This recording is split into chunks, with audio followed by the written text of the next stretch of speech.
আপনার কিডনি সুস্থ আছে কিনা আপনি কি জানেন? যদি না জেনে থাকেন তাহলে এই ভিডিওটি আপনার জন্য। কিডনি সুস্থ আছে কিনা তার কিছু ইঙ্গিত পাওয়া যায়। শরীরের ভেতরে কোনো অসুখ জন্ম নিয়েছে কিনা তা বাইরে থেকে বোঝা সম্ভব হয় না। বিশেষ করে কিডনিতে সমস্যা তৈরি হলে তা ধরা পড়ে অনেক দেরি করে। অনেক ক্ষেত্রেই এমন হয় যে একটি কিডনি বিকল হয়ে গেলেও কাজ চলতে থাকে অন্য কিডনি দিয়ে। ফলে ক্ষতির আঁচ বাইরে থেকে পাওয়া যায় না। শুধু পাথর জমা নয়, কিডনিতে আরো অনেক সমস্যা হতে পারে। সময়ে যদি রোগ ধরা যায় তাহলে ঠিক আছে, দ্রুত চিকিৎসা করা সম্ভব হয়, তাড়াতাড়ি সুস্থ হয়ে ওঠার সম্ভাবনা থাকে। কিন্তু সব ক্ষেত্রে তো তা হয় না। বিশেষ করে কিডনি সংক্রান্ত সমস্যাগুলির উপসর্গ এত মৃদু হয় যে কিছু ক্ষেত্রে বুঝে ওঠা সম্ভব হয়ে ওঠে না। কিডনি যে সুস্থ নেই তার কিছু ইঙ্গিত পাওয়া যায়।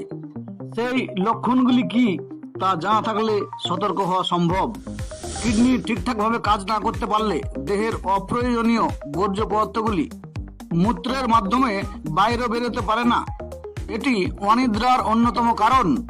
চিকিৎসকরা জানাচ্ছেন, কিডনির সমস্যায় আক্রান্ত মানুষদের ঘুম না আসার সমস্যা সুস্থ মানুষদের তুলনায় অনেক বেশি। হঠাৎই অনিদ্রার সমস্যা হানা দিলে বিষয়টি গুরুত্ব দিয়ে দেখা জরুরি। কিডনির সমস্যায় দ্বিতীয় যে লক্ষণটি দেখা যায় তা হচ্ছে পা ফুলে যাওয়া। কিডনির সমস্যায় শরীরে সোডিয়ামের ভারসাম্য নষ্ট হয়, এর ফলে পা ফুলে যায়। হঠাৎ এমনটা হলে সতর্ক হতে হবে, কারণ পা ফুলে যাওয়ার সমস্যা ফেলে রাখা ঠিক নয়। শরীরের অন্দরে মারাত্মক কিছু না ঘটলে সাধারণত এমন লক্ষণ ফুটে ওঠে না, তাই সতর্ক থাকা জরুরি। কিডনির সমস্যায় তৃতীয় যে প্রবলেমটি মানবদেহে দেখা যায় তা হচ্ছে ত্বকের সমস্যা। কিডনি অকেজো হয়ে গেলে শরীর থেকে টক্সিন বেরোতে পারে না, ফলে ত্বক হয়ে ওঠে শুষ্ক ও খসখসে। এছাড়া ত্বকে ঘায়ের মতো সমস্যা সৃষ্টি হয়। ত্বকের এসব সমস্যা কিডনির অসুখের লক্ষণ হতে পারে। কিডনির সমস্যায় 4 নম্বর যে সমস্যাটি দেখা দিতে পারে তা হচ্ছে প্রস্রাবের সমস্যা। ঘন ঘন প্রস্রাবের লক্ষণ কেবল ডায়াবেটিসের নয়, কিডনির অসুস্থতার নেপথ্য কারণ হতে পারে।